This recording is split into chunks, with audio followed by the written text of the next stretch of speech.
Hey, class.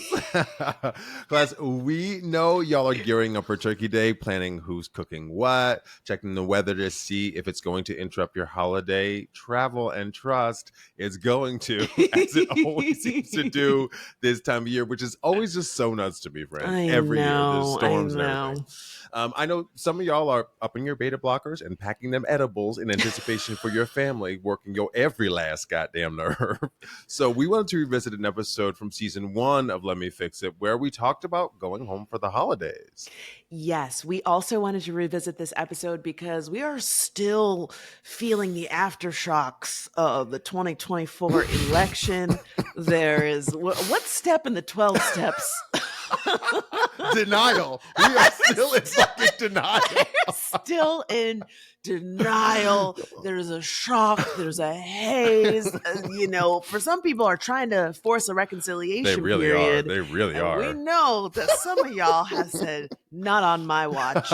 Some people are choosing to not go home to avoid the inevitable political debates and arguments with your conservative family members, which is one of the self-care strategies that we talked about in our Home for the Holidays episode. Right. But there's also some drama happening on social media this holiday season. Never dry on social media, the drama, is it? The block is hot because some people who voted for Donald Trump are shocked. Dare I say dismayed. Bewildered. No, they are befuddled. Perplexed. Listen, these are the only laughs we can get as we approach. All you can do is laugh at this point. Shit. You just have to laugh. Their shivers are timbered when they realize that they are not being invited to Thanksgiving this year. Or have been outright disinvited from the festivities because they voted for Donald Trump. And to use that word, like, people can't reconcile it. Class, one of the more viral instances you may have heard about was this video of this popular conservative TikToker. She posted herself crying in her kitchen.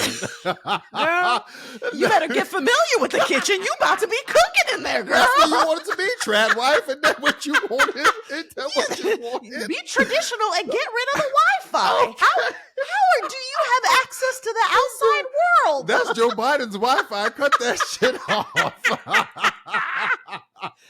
Yo. So, class, the video was taken down, but the internet never forgets. Put that shit in the way back machine or whatever that website is, and you can find it, I'm sure.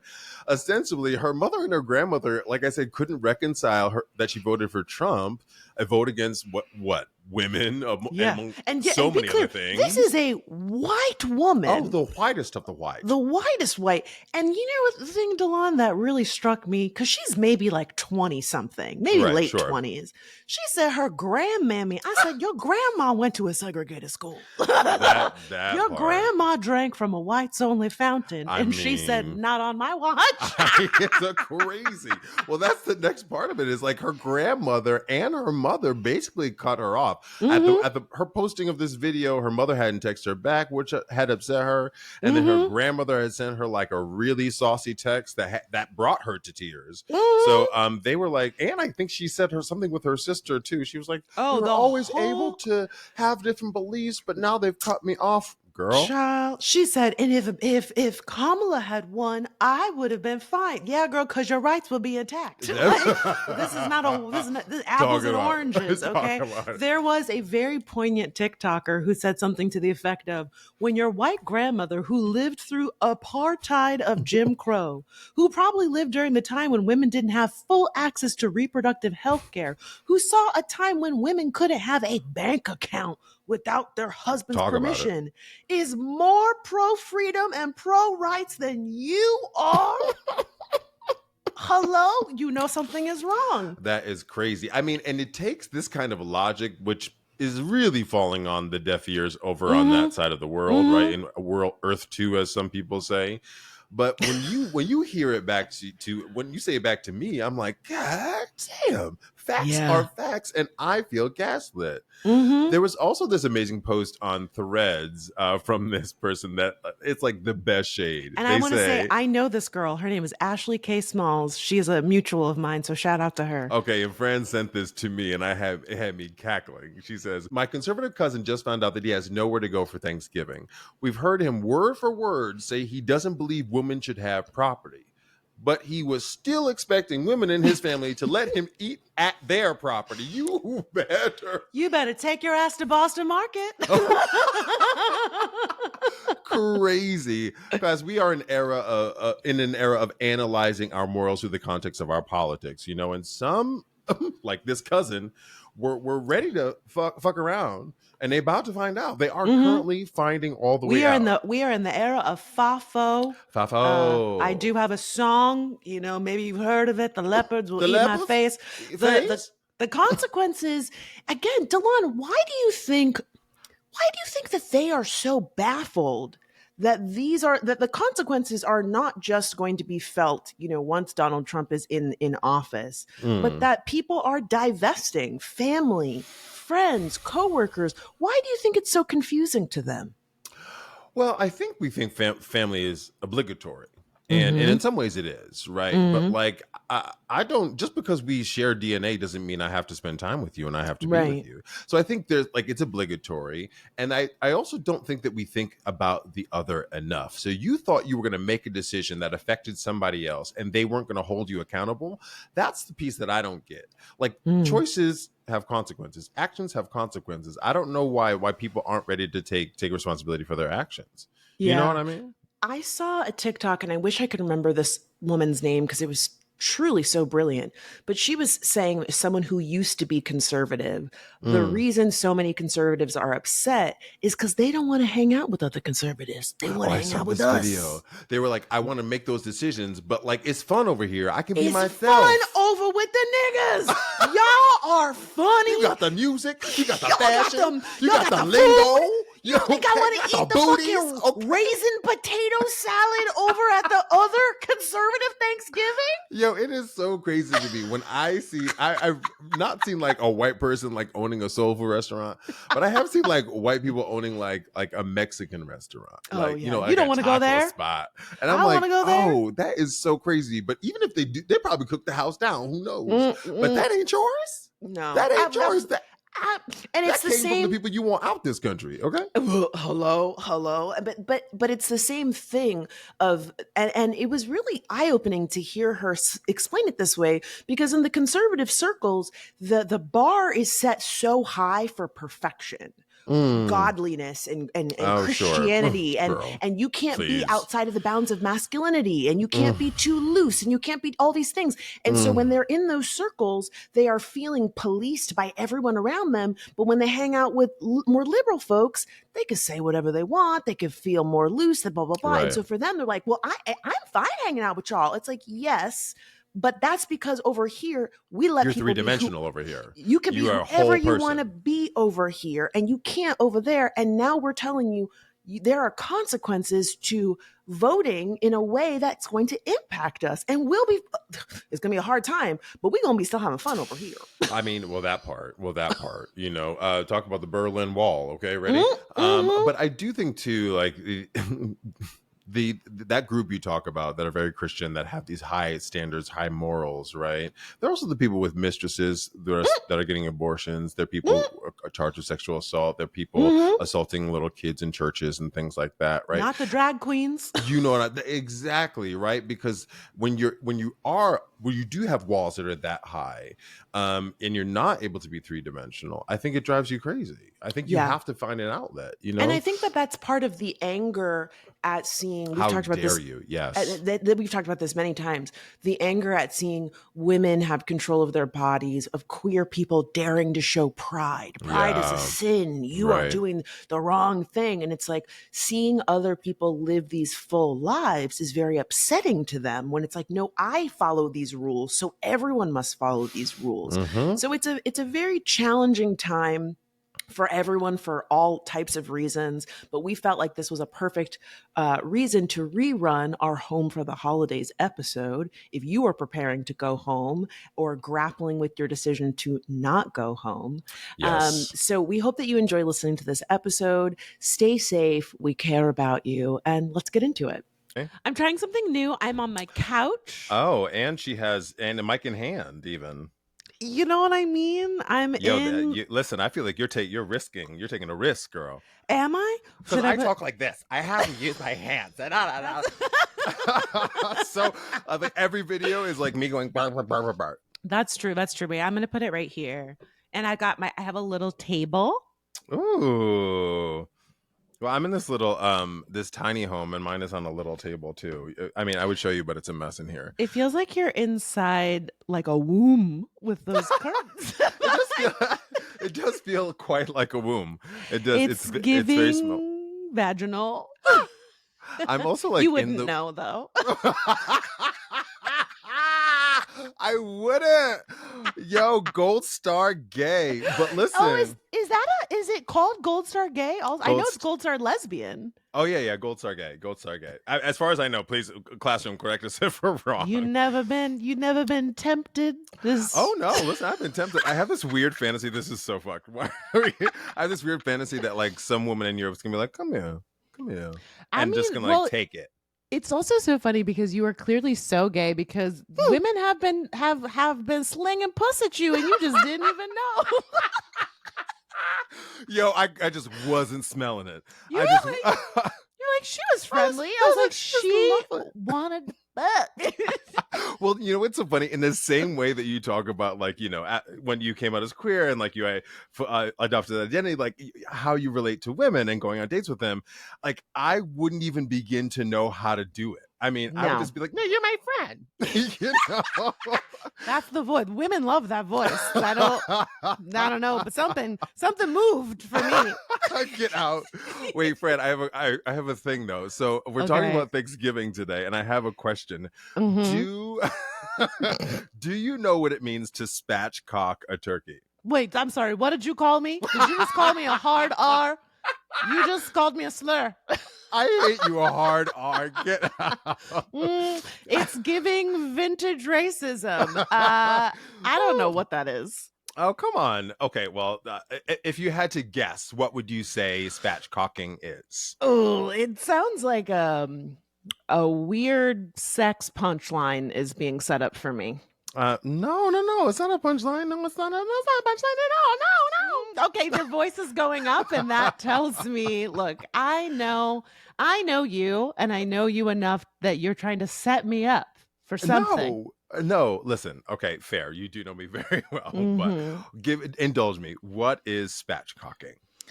Spatchcock sounds like a kinky food sex toy. God, you're so good. You're so on. The word speaks to me and I listen. Well, even like saying spatchcock, it's just like it's so percussive, you know? Yeah. It's so percussive. It is percussive. It is. Okay. Will you use your definition in the sentence for us? Jalon. I have a card certified from the Writers Guild of America. I could smell a joke from a mile away. You trying to set me up? Oh, come on. Okay. Delon couldn't find the spatula, so he's flipping pancakes with his spatchcock. Good job. Wait, why do I feel like a school teacher? I'm like, good job. That was good. I would spatchcock some shit. Listen, we know you go spatchcock anytime you spatchcock around the clock. We get back to the 50s. It's a holiday song.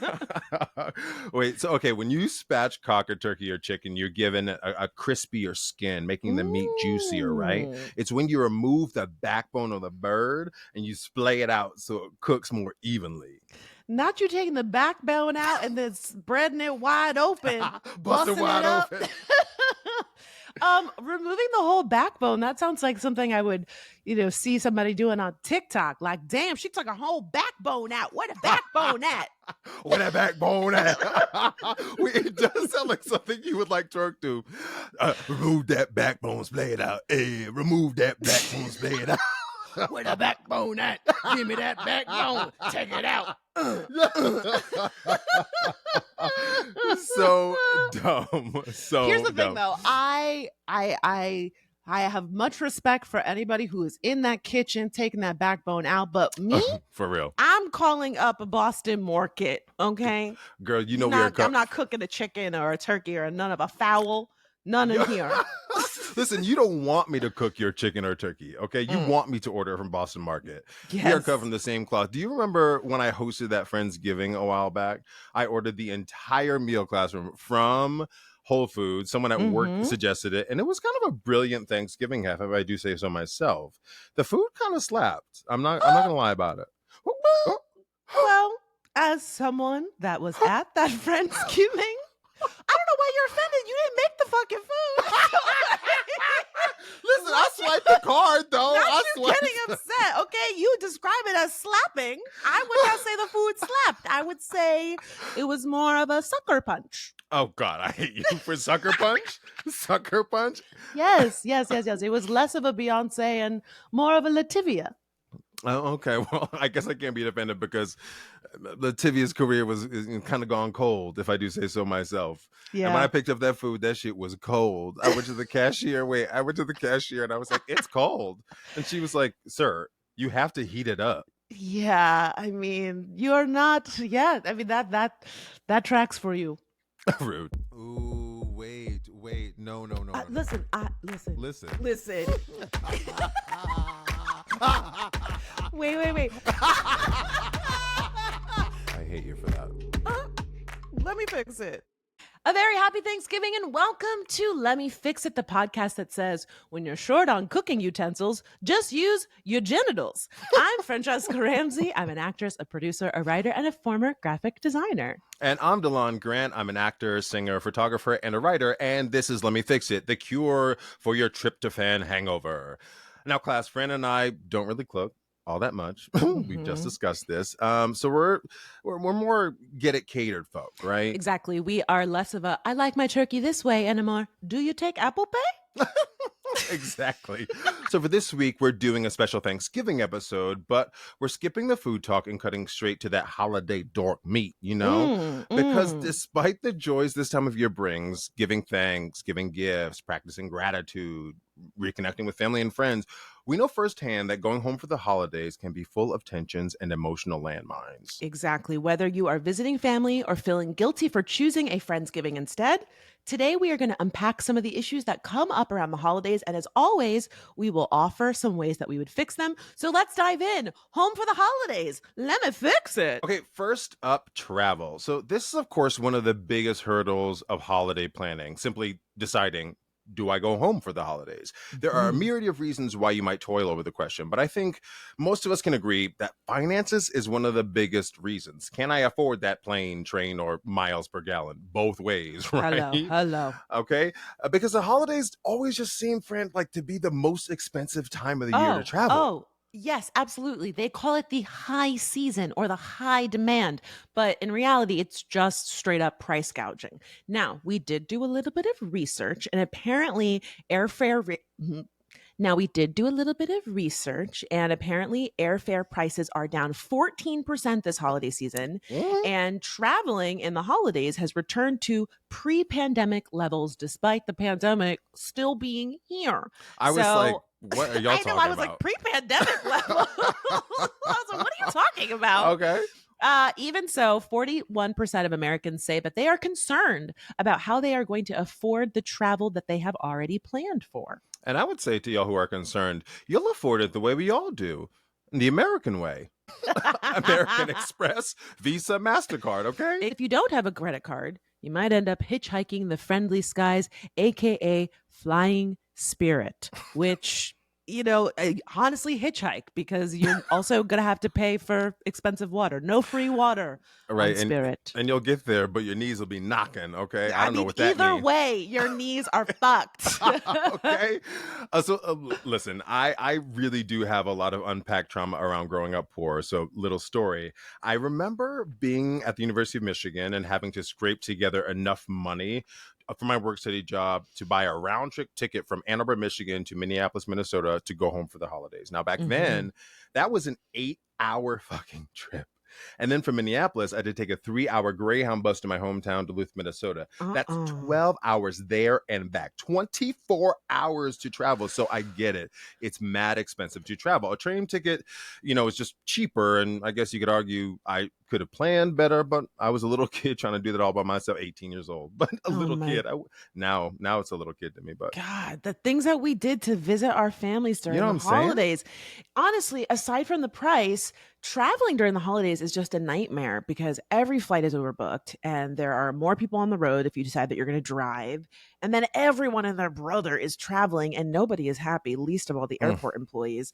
And there's always an endless amount of flight delays and cancellations due in part to the weather. Why it always happens around Thanksgiving, around Christmas, I like a mean, it gets snowstorm. colder, and listen, climate change is not making it better. You have a Oh. hurricane, ice storm, Yo, Santa Maria, the Pinta, the Nina.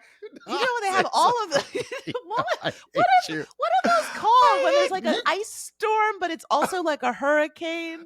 El Nino. No. I am dying. No, it's called a nor'easter. Is that what you're talking about? When it's But there like was also, isn't there a thing called El Nino? it is El Nino is like the climate warming and like a Right, season. and that's why I'm saying like it mixes in with the a little pinch of the Somebody colds please and correct our asses because we don't know what the hell we are talking about. If you're a meteorologist, hop on here and let us know. I feel like we have a huge meteorologist contingent listening to the show. Doubtful.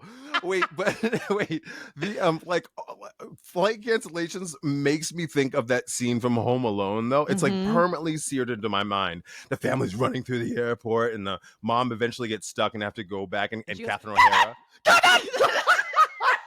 Wait, I just took this acting workshop because he loves a class. I just took this acting workshop and I was talking to this guy named Kevin and I was like, Mhm. oh, that reminds me of Home Alone. And he was like, oh, which is your favorite Home Alone? And I was like, oh, the first one. And he was like, what do you think about the third one? I was like, it's all right.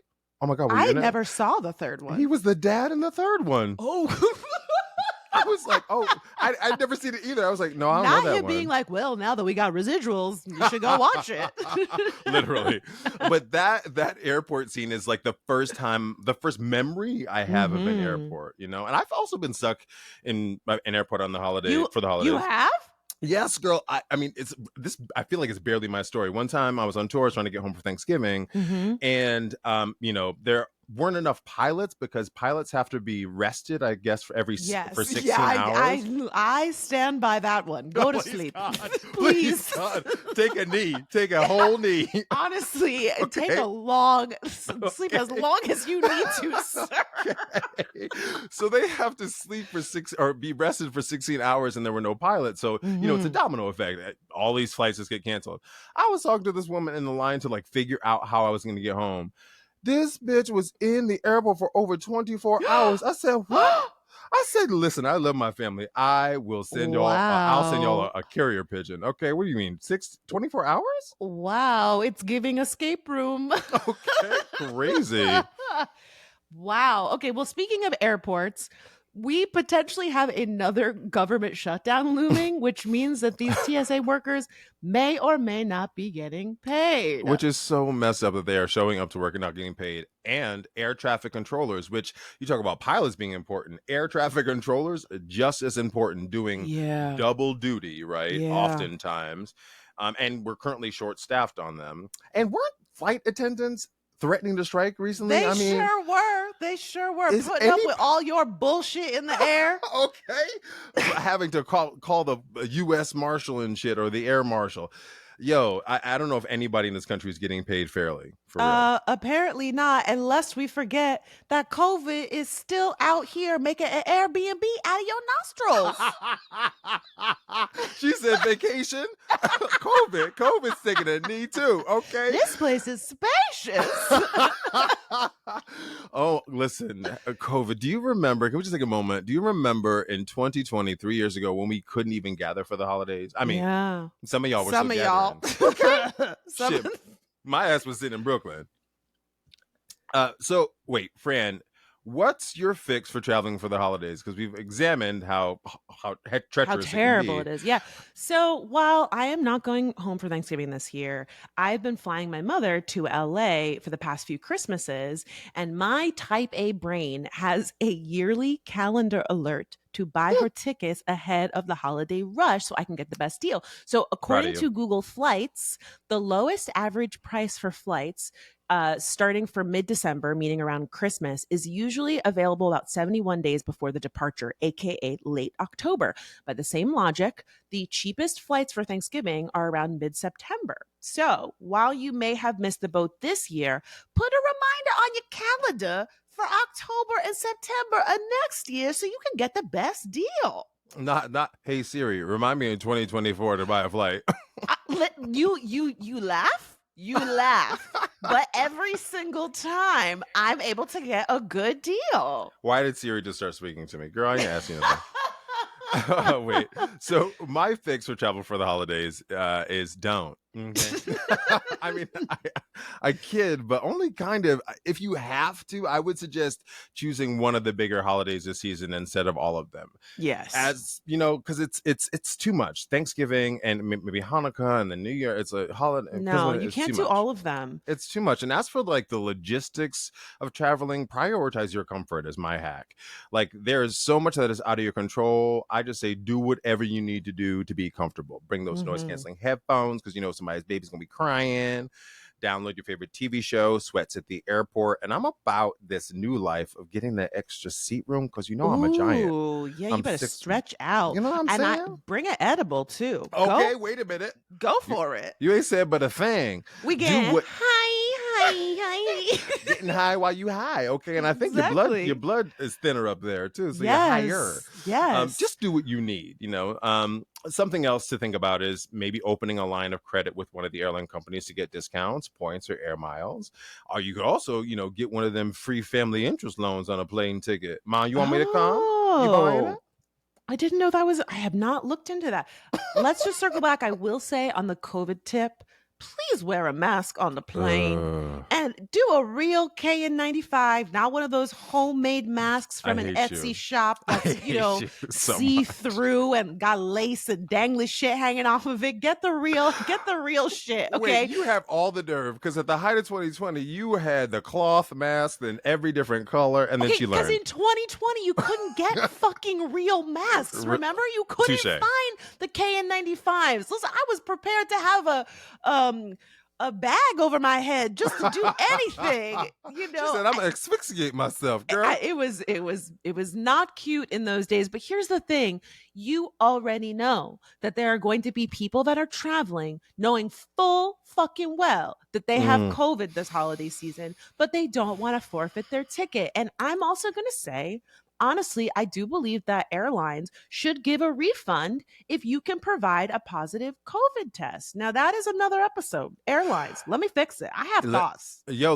legit, I will say this. When I came out to visit you 2021 for my birthday and I got COVID, they did transfer my ticket. They didn't refund it. So they I think it was Delta. They allowed me to switch the ticket free of charge. So that was nice because that was the height of the pandemic. Are they still doing that though? Doubtful. I think they should always do it.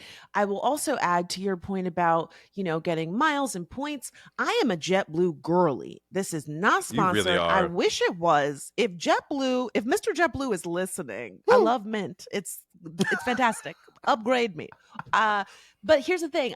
Even though I'm traveling less and less these years, I usually end up having points to buy at least one of my mom's flights from Florida to LA. Cute. And here's the thing I encourage people to do is go on Kayak, where you can look at all the different airlines at once. And sometimes I buy her a JetBlue one way and a United the other way because that one's cheaper. That's a cute hack. Do a little mix and match. You know what I'm saying? A 1-2 punch. A little high-low, a little mixed Prince moment, you know? Okay.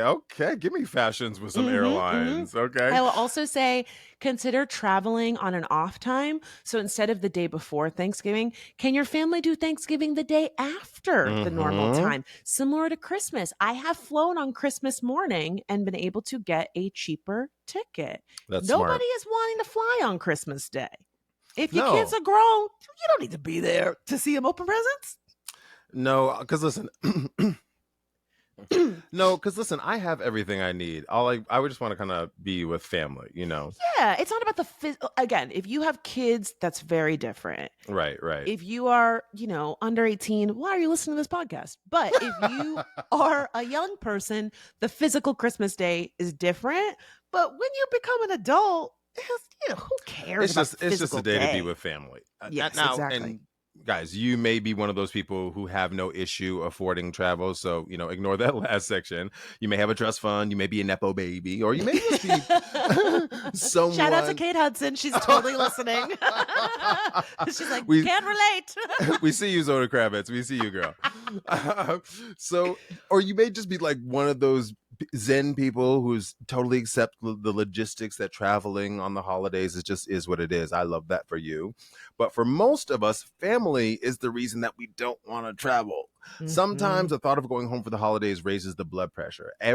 Even thinking about those hard political conversations with Uncle Arnold can raise your blood pressure, right? Yeah, political differences are a real thing that you have to navigate during the holidays. And let's be real, having a healthy and loving family that you want to be around is a privilege. And the reality is that is not everyone's story. Okay, some of y'all maybe had to go no contact with your family and instead are spending the holidays with your chosen family. Or maybe you've lost one or both of your parents and going home is too painful. Whatever your familial situation or configuration, there are so many baked in expectations that put pressure on the time that we spend or choose not to spend with our family that tensions are inevitable. And I would argue that political differences are the largest piece of the tension pumpkin pie. Ew. Listen, keep the tension. Give me that pie. Wait, can we make it apple though? Because I need a top crust with a chunky fruit filling. Okay, I'm going to request a pie tangent and ask your thoughts on potato versus pumpkin, because this is, politics is high on the list, but the pumpkin versus the potato pie is also very high. Sweet potato versus pumpkin. I don't want either. Wow. I don't, revoke my black card. I don't. People don't like either. people. Yeah, people don't like them. My mom loves it. I like a sweet potato. Sweet potato. Can you really taste the difference? I'm like, it's orangey. It's more of a feeling. It's more of like in your heart. In my heart, I know I'm eating a root vegetable in a pie. I want to do a sweet potato and pumpkin pie taste test, and I want you to tell me which is which. Oh my God, I am sensing a new series for the gram.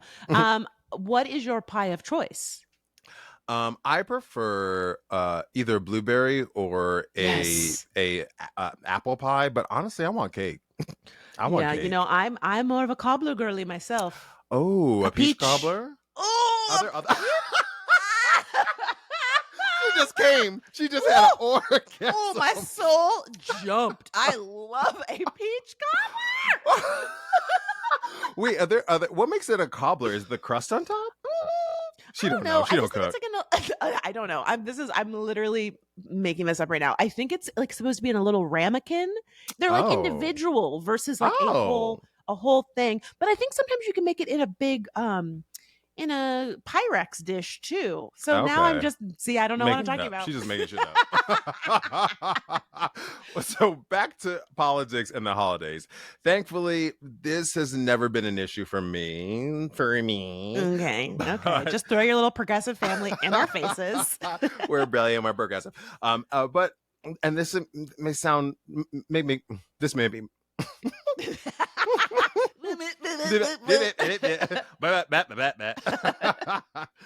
And back to politics and the holidays. Thankfully, this has never been an issue for me. But just throw your little progressive family in our faces. We get sorry, it. we're brilliant. We're progressive. Partridge family. We see you in a pear tree. And this is gonna make me sound old. I don't remember people always talking so openly about anxiety around political tensions with their family until Donald Trump was elected in 2016. Yeah, I mean, you're not wrong. It did seem like it became less passé to talk about it. And do not get us wrong, political and ideological. And do not get us wrong, political and ideological. Can I talk? I was making fun of you. Now I'm making fun of me. Happens. And do not get us wrong, political and ideological. Yeah, it's hard. Just do a supercut of me saying this wrong. And don't get us wrong, political and ideological differences existed long before Trump, but his presidency was kind of like ripping the Band-Aid off of this gaping wound because every day he would say something awful and it would spawn a new argument about guns and police violence and sexual assault and abortion and racism and school shootings, Islamophobia. I mean, the man was truly a 7-layer bean dip of awful opinions that gave everyone permission to give voice to how they really felt, for better or for worse. You're so right, man. It was like there was so much. I'm gonna do that again. You're so right, man. There was so much coming at us. The list you gave, all of that shit, that you just couldn't keep up. Everyone was like, and this, and this, and this, and this, right? There's this great quote from a psychiatrist, Dr. Karen Tamarius, connecting why talking about politics is so fraught. She says, many of us aren't accustomed to socializing with people who think differently from us, especially about politics. Our political attitudes and beliefs are intertwined with our most basic human needs for safety, belonging, identity, self-esteem, and purpose. And when they're threatened, we're biologically wired to respond as if we're in physical peril. That's so interesting. When someone challenges you, they're challenging your belief system and your worldview, and that's like your whole identity. Yeah. Right? And sometimes your safety, some of these topics are life and death. And I would also add, there's like the added layer of how your politics and values can change over time. This makes me think of, I get messages from people who watch my content, Decoded, social media all the time, who have got off to college and have had their perspectives broadened by meeting different people and taking different classes. And then it's time to go home for the holidays to their conservative ass family. And it's like, they're realizing the shit that they grew up believing to be real doesn't really sit right with them anymore. And it's almost like a different kid is coming home to their family during the holidays. That's like that creates a lot of empathy and humanity around that exchange, because that's very real. When you identify with your family, and then this person is coming back that you love, that you've protected, that's your kid, that's a copy of you in so many ways, and they're challenging your belief system. That's like really hard. That's really difficult. Do you remember in college when you like became politically aware and cognizant at all? Well, I remember when we went to Iraq. I think we were freshmen.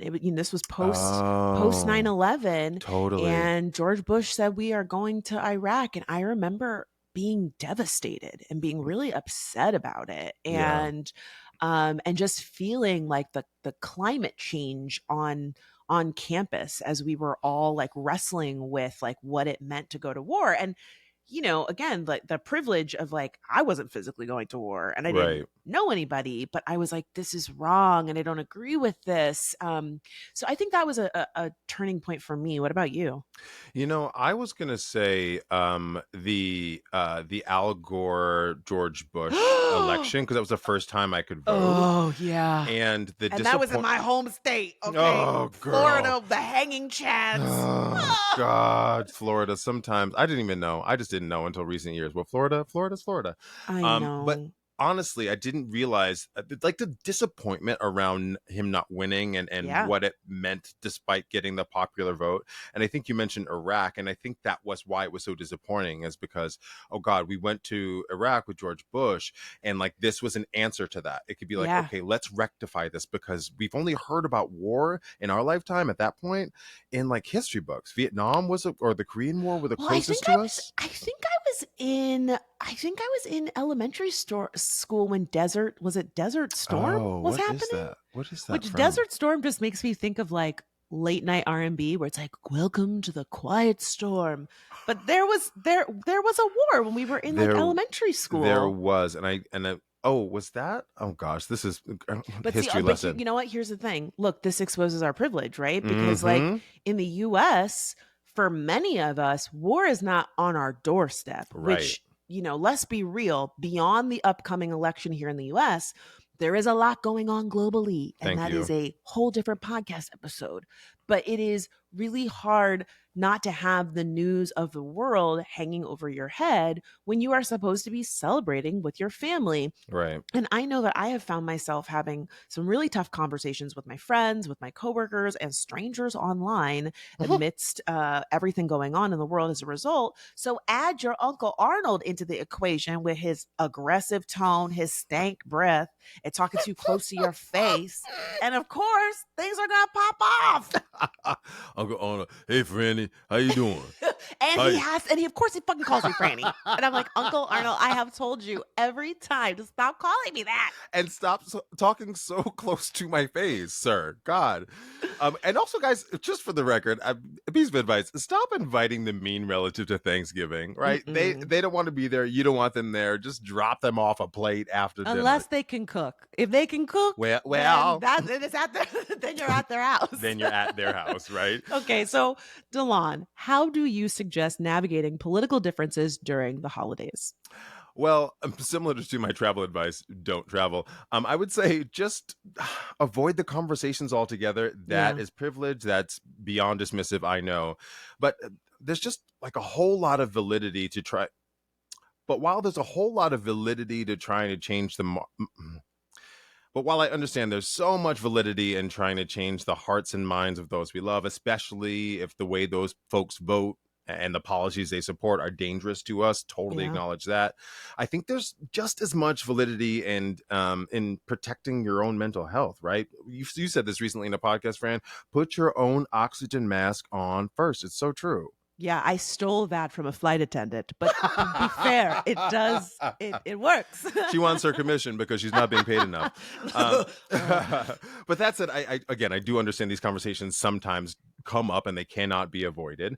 So in the age of and that said, I do understand that obviously these conversations come up and they cannot be avoided in the age of misinformation and alternative facts and social media algorithmic news. I think one of the major landmines that we step on is just trying to correct a family member who's misinformed. So if you have to have these conversations, here's my advice. I say set a mental or an actual timer so you can give yourself an out, or actively change the subject. Uncle Arnold, I love you. And in the interest of that love, I think we should talk about something else. How's Cousin Annie doing, right? Just switch the script.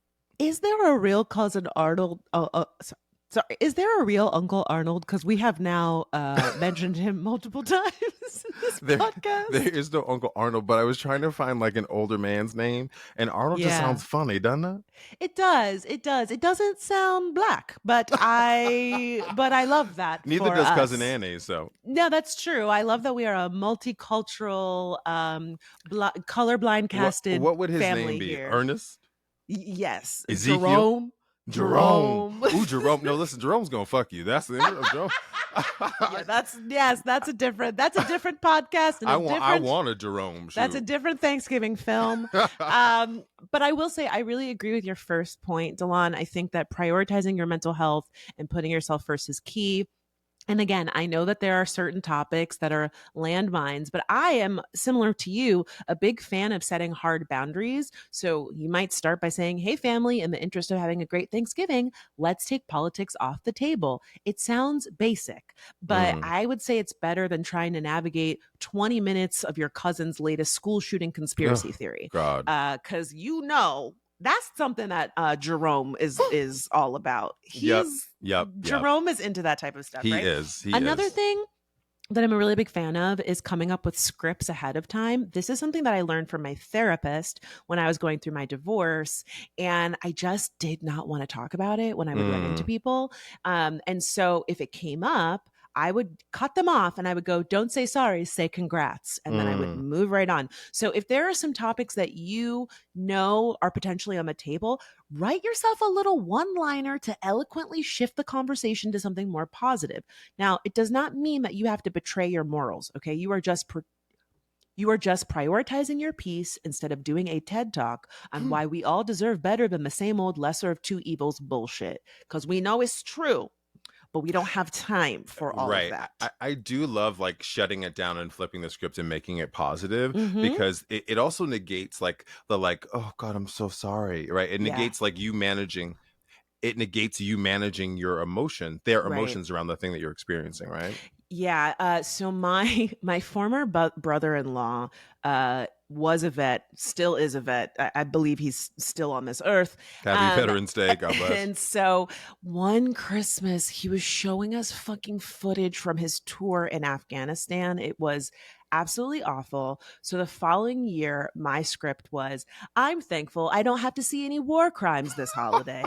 And that got ahead of him even showing the footage, shut it down. And again, I will say, if you end up in these hard conversations, a piece of advice that I like to try and keep in mind is to just avoid speaking in absolutes. Resist using words like always, everyone, never, because absolutes give the impression that there's only one right way, and that right way is your way. Again, the goal is not to say something that you don't believe in or to minimize someone's shitty opinions. Just pick your battles. True and at that. the end of the day, sometimes people just want to be heard. So you don't have to say that you agree with them, but sometimes just I see how you got there, or can we talk about this at another time so we don't disrupt this lovely dinner, is a way to let them know you hear them, but we're not doing this now. I love that. And I mean, it's so gracious and a little bit zen to be like, you know what? You just need me to hold space. You need me to hold space for your opinion, and I'm going to hold space, and I'm actually going to be like, let you have that. Yeah. And then I'm going to walk away. And that's an exit, right? Yes. Be like, okay, great. Amazing. Beautiful. Conversation done. I want to pull on this prioritizing your mental health thread that we both brought up, because I think there's just some juicy fixes in there as well. Because mental health and self-care get thrown around a lot, but what does it actually look like in practice, especially during the holidays? Ooh, okay. So one thing that I've been doing for a few years is getting an Airbnb or a hotel when I go home for visits, because not only does it give me space to decompress and recharge, it gives me an exit. Also, I am too old to be sleeping in a bed with my mama or sleeping on the couch. Or an air mattress. Or Okay, an you air heard me, Mom? You hear me, mattress. Mom? Listen, and the last time that I went home to visit my dad, I slept in my childhood bed, and I swear those sheets had not been changed since I was in high school. They were Came back with rashes. They were so stiff and dry. And the thing about getting your own spot is at some point in the evening, things have to wrap up, which means that I get to go back to wherever I am staying, and I get to walk around in my underwear, Talk about it.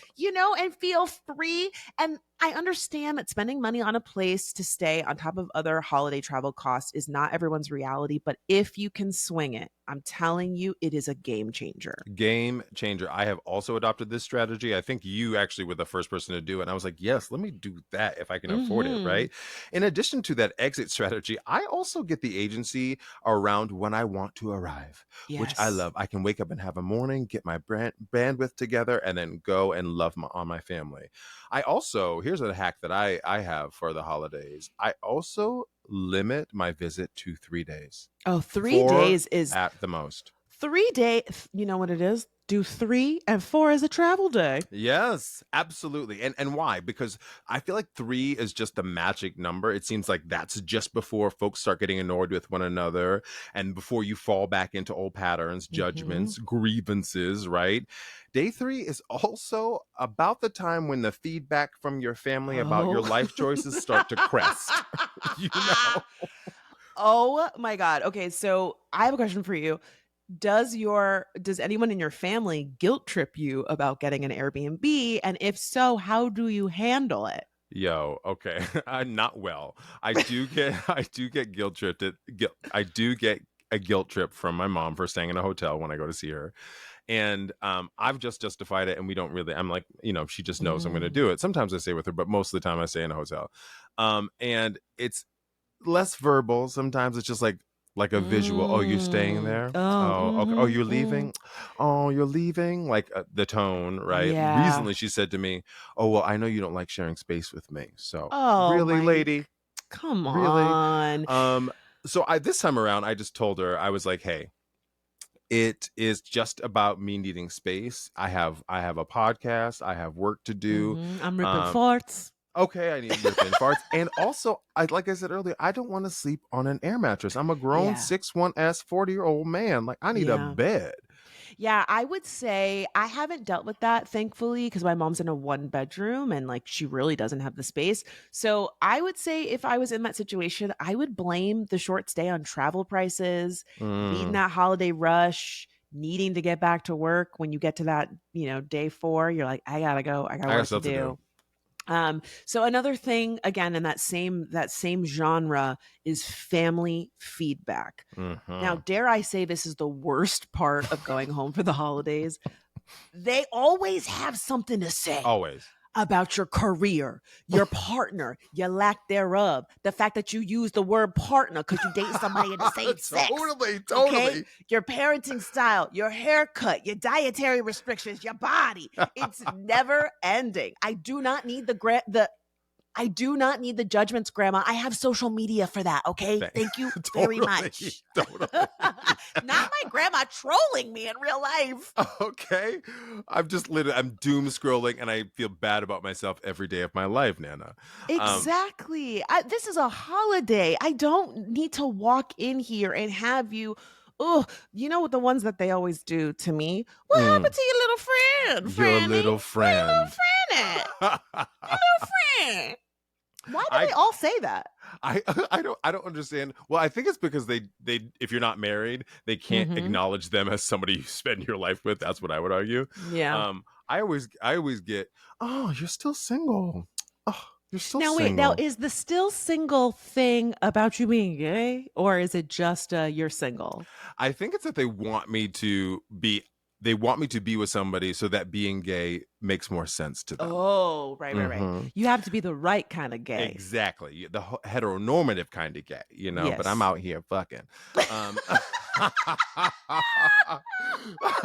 So listen, it's difficult to get feedback. It's annoying, and it's sometimes just downright hurtful.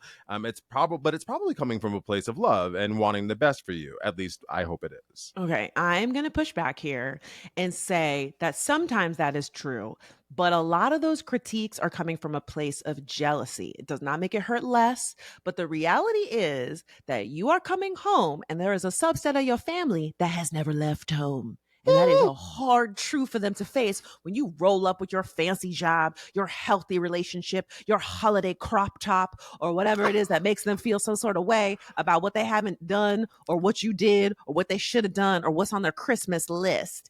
So keep that in mind. Girl, she needs to unpack that with her therapist. That is for real. Not That's me, in her like marrow. I now have high blood pressure after that. Right. You just literally went down the rabbit hole of your life. Okay, so the question is, how do we fix it? Plain and simple boundaries, which in reality is never simple, right? Yeah, it's really true, especially if boundaries are a new dynamic in the relationship. There are definitely going to be some awkward moments. I would say probably for the kids that are coming home from college, right? And they're still like asserting their authority as an adult. However, if you have previously set boundaries and their feedback and the director's cut commentary are still happening and they're not respecting them, I would encourage you to gently remind them once and only once before you promptly shut them down and then change the subject. Yep. You have to take control of the conversation. And this is another example of where coming up with scripts ahead of time are really helpful, because in the moment, again, it's easy to get caught off guard. And your emotions are high. And yes. Absolutely. We love a well-rehearsed clapback. I did write a few of them. Ooh, I'm a writer. She's a writer. Here's one. Sure, I've got a little more to love these days, but at least I've got someone to love. What about you? Are you still single, auntie? Wait, I'll be your auntie. You're looking kind of thin. You okay, Franny? You know, it's amazing what a divorce will do. I dropped 200 pounds of a man baby like that. A man baby. Yes, yes. Exactly. And my last one is, yeah, we broke up. I decided charity work was no longer in my ministry. Oh, yes, girl. Snaps. Snaps to that. So here's the thing, whether you are setting a boundary or serving a clapback, be prepared for them to get defensive in each of these instances. But remember this, their feelings are not your responsibility, and remind them your presence is a gift, not an obligation. Yes, ma'am. Yes, ma'am. You have to teach people how you want to be treated and respected. Hmm. Um, the other thing is the longer you've known someone, the harder it is to complete that task, right? Yeah. So we have a few more items on our going home for the holidays list, but before we continue, let's take a quick break. And we're back. So we touched on this when we talked about travel, but we went to another terminal and we really didn't touch down and land the plane. Oh, God. Okay, I'm sorry. You talk about me and my puns? Come on, These come on. analogies? He be trying out here. He's kind of a writer. What about breaking the news to your family that you're not coming home for the holidays? And like we said earlier, the subsequent guilt tripping that comes along Ooh, with it. okay. Well, I'm gonna be a broken record here and say something that we mentioned already. I'm gonna be a broken record and reiterate something we've already said. You have to prioritize your mental health here. Familial guilt is real and powerful, but remember, you are allowed to put yourself first and make your own choices. For real. Our friend Courtney Harge has this saying that totally applies here. Their expectations are not your promises. It's so Ooh, smart. oh my God, that is so good. So, if you are skipping Turkey Day, why not offer to have a virtual gathering with your family in lieu of a physical visit? You Mm. can set up a FaceTime or a Zoom call. Maybe you can even eat dinner together, pop that laptop open and eat at the table with them, or soften the blow with a special holiday treat and have it delivered the day before Thanksgiving as a mea culpa. You know, I love a basket. She loves it. She loves a gift. She loves a basket from Harry and David. Also, Harry, David, why not you sponsoring? Let me Okay. fix it. Okay. I also love goldbelly.com. I think I got you something from there one time. You can pick up all sorts of fancy things from local restaurants and bakeries nationwide, and you can have them delivered on Thanksgiving. I also love that site for holiday gifts. A gift is a great way to say, I'm sorry I'm not there. Enjoy something on me, and it kind of like reminds them that you still love them even though you're not there. I totally love that. And Goldbelly they get it there so quick. I was It's really so impressed. fast. I've And also even if sent you do something something cold, they'll send it in like a ice little pack. cooler. Yeah, Yeah, it's it's great. brilliant.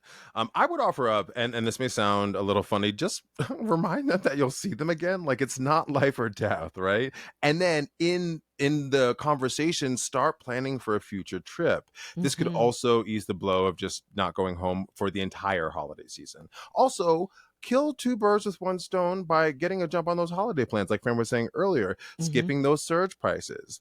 Maybe even plan a special off-season Thanksgiving, right? Make a new tradition of it. Instead of, November Thanksgiving, do a Canadian Thanksgiving in October. I think it's October 1st. Yeah. Hmm. Or pick another month, that has special significance to the family.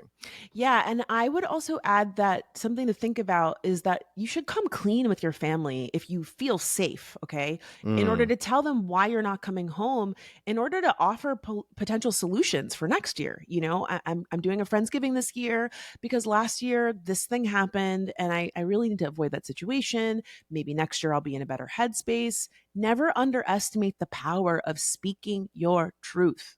I love that. I love that. So, in terms of speaking your truth, this is a lovely segue to our next section, which is a little bit of a hard one: sobriety. Navigating sobriety when you go home for the holidays. Full disclosure, we are speaking somewhat ignorantly on this topic because neither Fran or I are sober. So, class, if you have any offerings here, please let us know and we'll be glad to follow up with any of that information. But I would start by assessing where you are in your sobriety journey, right? Being truthful about that with yourself, engaging what you need. Mhm. If you can't be around alcohol, or you can't be around those drinking alcohol, and your family is going to be imbibing this holiday season, obviously prioritize yourself. Put your own oxygen mask on first, right? Going home just may not be a good option for you. And no one can fault you, honestly, for taking care of yourself. Yeah. So again, Delon and I'm not really a big drinker, but again, sometimes I might have a glass of wine or something. So we did a little bit of research and we found some tips for staying sober during the holidays from the Haldane Betty Ford Foundation. I want to add a little Delon factoid here.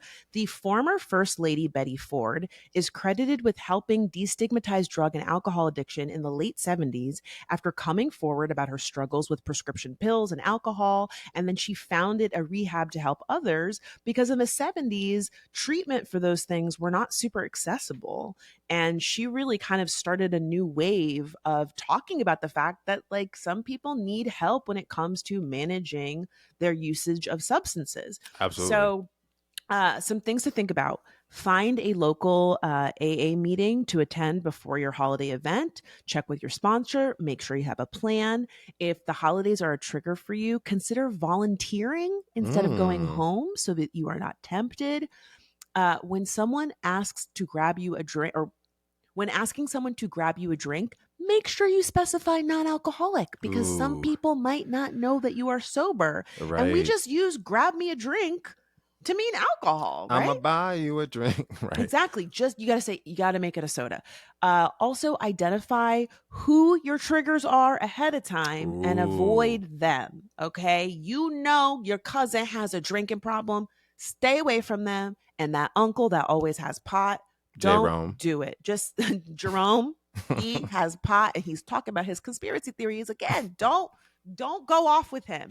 And then the last one, again, I'm a broken record here. Prepare an elevator speech to talk about your sobriety confidently. Okay. Come up with an elegant way to turn down that drink so that you are prepared when it happens. And I personally, I like to practice them out loud so that you have got the words in your mouth. You know what it feels like to say it, and you feel empowered to go right into your little cliff notes when you need to. I heard that. Keep a little notes app on your phone, go in the bathroom when you need to during Thanksgiving. If you are sober and you are able to be around people, because you and I both have friends that are like that, Yeah. and you're not a big drinker, and you're allowed to be around, or you're able to be around people who are drinking, but you also want to avoid the conversations about why you're not drinking, which can be a whole nother thing. Think about maybe bringing non-alcoholic bevies to the dinner. I've never had Old Jules, but I know that's a really popular non-alcoholic beer. And there are a bunch of non-alcoholic sparkling wines that I've heard of too, and they're right? really good. I had a non-alcoholic rosé at a party and it was delicious. There's also a whole non-alcoholic shop out here in Silver Lake. Really? Yes, it's really, really cute. And if you are California sober, which means that you still smoke weed, they also have these canned drinks which have like THC and CBD in them. They're very tasty. I would also say on the non-alcoholic tip, bring the ingredients with you to make a little mocktail station. Like turn it into a cute little area where other people can maybe explore the option of a non-alcoholic drink, especially if there are kids at the function. Let them do something cute. Put a mint leaf in there, a little making cucumber. them feel included. That's cute. Yes. I love that. Making a group activity, right? Exactly.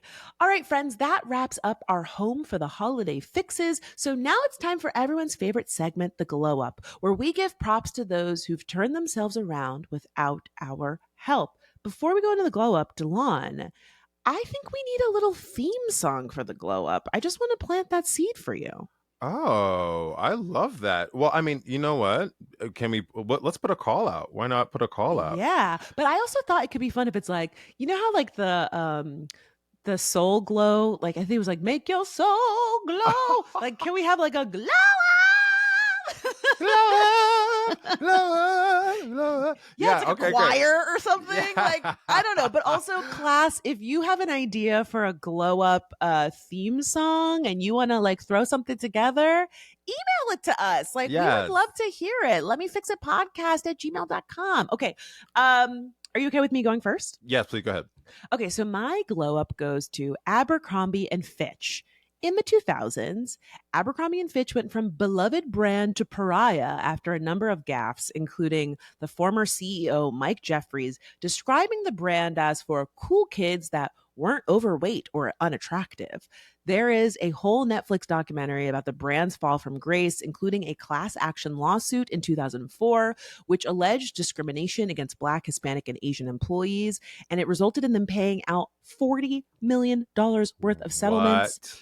I know. It was pretty, like, honestly, there were horrific stories in this documentary about people of color coming in and applying for jobs and being turned down, or being told that they had to work like in the storage room if you were like darker than a paper bag. So in 2014, CEO Jeffrey stepped down, and a few years later in 2017, Fran Horowitz became the CEO and completely turned the brand around from top to bottom. Gone are the days of the ultra white preppy frat boy aesthetic. And now they are very like size inclusive and fashion forward. It's really about like wearable basics that can be dressed up or down. The old aesthetic was very like soft core gay porn. Was it even soft? I mean, don't even know that it was soft. It wasn't even soft. Like, it was beefy, shirtless models, very white, often playing rugby or wrestling. The shots with the women were very like post-coital or full-blown making out, black and white and thin, thin, thin. The rebrand is the total opposite. I put some pictures in the doc. Delon, can you describe what is going on in these Abercrombie ads? Oh gosh, so this is like the antithesis of who I am. Like just who I like. I look at these things and like this is what we grew up with, right? And you think, oh God, that's the standard of beauty, and like it's actually like triggering. So one ad, there's this woman running away from 4 different guys who all have abs and backs and are hairless. I think she's running for her life, but it looks like she's having fun. She doesn't have a good look. She's very white. She's very pale. It's black and white, but she looks like a redhead. She's giving redhead. Oh yeah, totally. And the guys are wearing like their Everyone's underwear. They're in their underwear. They're all really ripped. They all have huge muscles, and like it's so strange because it's a clothing ad and there's not a lot of clothes. There's not a lot of fucking clothes at all. And then the other one is like there are barely any. She's wearing a tank top and they're making out. It's like a guy and a girl starting to make out. It's so sexual. This is so sexual. Okay, now look at Abercrombie today. It's very diverse. I love. Tell us what's going on in these photos, Delon. So there's a lovely woman who's a plus size, and she's giving like a prison pose and some jeans and a nice tank. I mean, she's giving a prison pose. Girl, she's giving she is in a prison. She is in a prison squat. Yeah, you know. But the jeans are cute, and she looks cute. And then the other one is on the Brooklyn Bridge. There are 3 women. Beautiful hair, all of them, very well styled. I will say the clothes are giving generic. I'm not going to lie to you. I would wear that coat though. There's like a coat that's kind of like a herringbone. Is that herringbone? Yes, it's definitely. It feels like office chic, like or casual office vibes. Like you could go to work and then you can go to out for drinks afterwards. I will say these photos. The prison pose girl is Asian. The other girls are giving, ethnically ambiguous. Yeah, exactly. Octoroon, we're giving a little slight Rooney. 3 Roonies are better than 1. But on the website, they do have some dark-skinned girls, lots of plus-size models. It's very diverse. It looks very different. And the clothes are getting good reviews for being like decently sized. A lot of times when these brands expand their size ranges, they're not really plus size. They're like fake plus size. But I went through the comments and the reviews, and I've seen clothes out in the wild that have been like, those are really cute pants. And someone literally every time someone goes, they're Abercrombie. Can you believe it? Like it's always wow. The brand was that strong. The brand was that fucking strong. It's just it's the antithesis of what it used to always be like very preppy, lots of like logos, like college-y logos. Hard and like logos and numbers. And it was also very like it was also very Florida, very California. It was like ripped. Why am I going to pay $200 for some ripped jeans? Right? Yeah. Like, it was very like Yeah, it was flip-flops like and rich people cosplaying, that yes. they had spent the summer at like a camp or something playing In on Martha's sports. Vineyard, and they were on a boat and like all of Yes, that. very Martha's Vineyard. And now it kind of looks like, I work at a PR firm and, Mm. like I come from a working class family, but like I like a sensible heel, like just It's stylish that but comfortable. it's that word inclusive, right? In terms of Hmm. just like the culture around it, like like the culture Abercrombie was promoting was elitism, right? Yes. And I mean top to toe, obviously, like putting you can only be pretty. I remember I Yeah. actually listened to this documentary podcast called World of Secrets that's Mm. about Mike Jeffries and he was all a bad guy. he was a predator, friend. Yeah, Like he there were all was of these young guys that talked about like being basically assaulted. like assaulted Yeah. sexually and like No, it's being true. taken to his house in the Hamptons and like crazy stuff.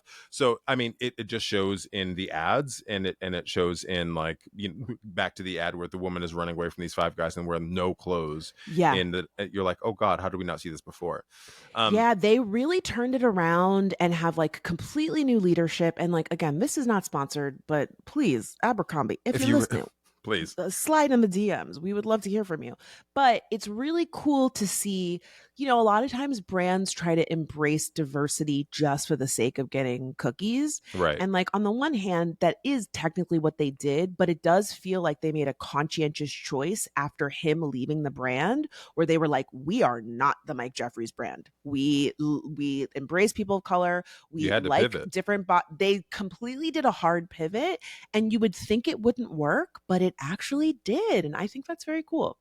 Listen, and also this last thing about Abercrombie, this is like another pivot, right? They've been Hmm. around since what, 18 something? Yeah, they've And been they around for a long time. Mike Jeffries was the pivot. Y'all better I'm giving y'all some cookies because you clearly know how to rebrand. Yeah. So What about my glow you? up this my glow up this week. My glow up this week is yet another extension of the mental health conversation we've been having. Fran and I have been on our respective mental health journeys for a minute. But back in 2020, when I started to look for a therapist, I was really nervous that I wouldn't be able to find a therapist who was fully identified with my intersectionalities, right? Being Black, being man, being queer. And it was important that my therapist be a Black queer man. There aren't that many Black therapists out there. And I want to give a shout out to my sister Lucretia, who is a Black therapist practicing in the Twin Cities. Hmm. But I have seen a lot of ads recently, not only on social media, but with like in New York on billboards and stuff with Black therapists like promoting Mm. themselves. And I was like, oh God, this is a whole moment. And again, I Yes. didn't think that I would be able to find a Black therapist. I've been with mine for 3 years. And I'm sure my phone is listening to me because all of a sudden I talk about my therapy so much. They're just all of these ads of like a lot of Black women, which is also super exciting, right? Yeah. Because representation matters. Seeing people that look like you who are practitioners promoting mental health is so validating because I talk to a lot of Black people and a lot of Black people aren't necessarily in therapy, We need to be in therapy, y'all. Uh, Everybody needs to be in therapy, everybody. but Okay. if you can get a Black therapist, shout out to my Black therapist as well. Therapy for Black girls is a godsend. Yo. Talon, you and I talk about this all of the time. There's just something so validating about talking to your therapist about your experience as a Black person, and you don't Yes. have to explain it to them. And mine, shout out to Shawnee, because she'll be like, girl, like that's how she responds sometimes, and I'm like, exactly, okay. Listen, my one of my favorite joys, my therapist's name is Jarrell, is when he tilts his head to the side because you're like, Yes, he knows. just the He tilt. knows. Okay. Right. And he's You know like, what you now said. that sounds like something. And he doesn't even have to finish the sentence. You're like, yes, drag me. Right. Just a slight read. So yeah, my glow up goes to Black therapists. Just to quote some resources, you mentioned Therapy for Black Girls, Fran. Dr. Joy Harden is a clinical psychologist, and she started a platform because there's a high need for Black female therapists. So Mhm. Therapy for Black Girls is a great platform for that. They have a podcast too, so check them out. Okay, Yeah. shout out. Mhm. I also want to give a shout out to my therapist, Jarrell Caballero. He just came out with a book on November 7th called Oh. Self-Care for Black Men, which you can read excerpts of online, which is I'm starting to read, which is super helpful and tells you things that you need to know, that you kind of already know, but it gives you a roadmap to implement them. And the last one I want to point out is a psychologist named Dr. Ebony. She's Dr. Ebony online. She's created this thing called My Therapy Cards to provide those who don't have access to a therapist with questions a therapist might ask. So I think it's so great. If you can't afford a therapist, if you're, your insurance, you don't have insurance, your insurance ain't paying for it, it's a really great resource. I think with those little cards she started, and she has My Therapy Cards for relationships, which is also like, make it a game. I love that, because let me tell you, there are too many cards out here that ain't shit. I was at a dinner the other night and the cards were asking so crazy questions. I was really? like, what? Yeah, it was like a game night with friends. And it was the girl, what's her name? Carisha from the City Girls. It's called Carisha Please. And every single card, I was like, Carisha. They were like, when's the last time you got peed on? I was like, this game. Not peed on, really? The cards, we need some cards about therapy. Okay, so Dr. Ebony, come through with the elevated self-care, therapeutic cards, because some of these other cards because Carisha is a mess talking about peeing on people. Anyway, guys, that is our show, but we want to hear from you. Are you going home for the holidays? Why or why not? And how do you shut down the nosy questions about your little friend during the holidays? Or maybe you have a suggestion, as always, about a musician, an actor, or a brand, or an idea we could fix in the future episode. Hit us up on Instagram at FixItPod. And as always, thank you for all of the love on our Instagram. We love connecting with all of you and sharing our episodes on social. So please keep the comments coming. And lots of people, even though I'm leaving Twitter, have been tweeting about us using the hashtag #LemmeFixIt. So thank you for sharing our show. Thank you so much. And, we just announced that we now have an email address. So if you want to suggest a topic or you want to ask us your advice, because we're waiting for your advice.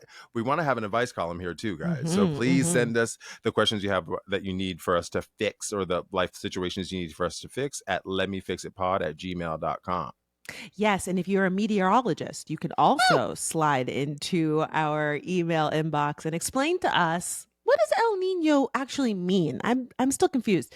I cannot wait to read all of your messages. As always, if you enjoyed this episode, please be sure to give us a rating on iTunes, Spotify, Amazon Music, or your favorite podcast app. I'm Francesca. And I'm DeLon, and this was Let Me Fix It. Please do a supercut of a bunch of the times that we fucked up. I will. Just us going, bleh, bleh, bleh, bleh, bleh.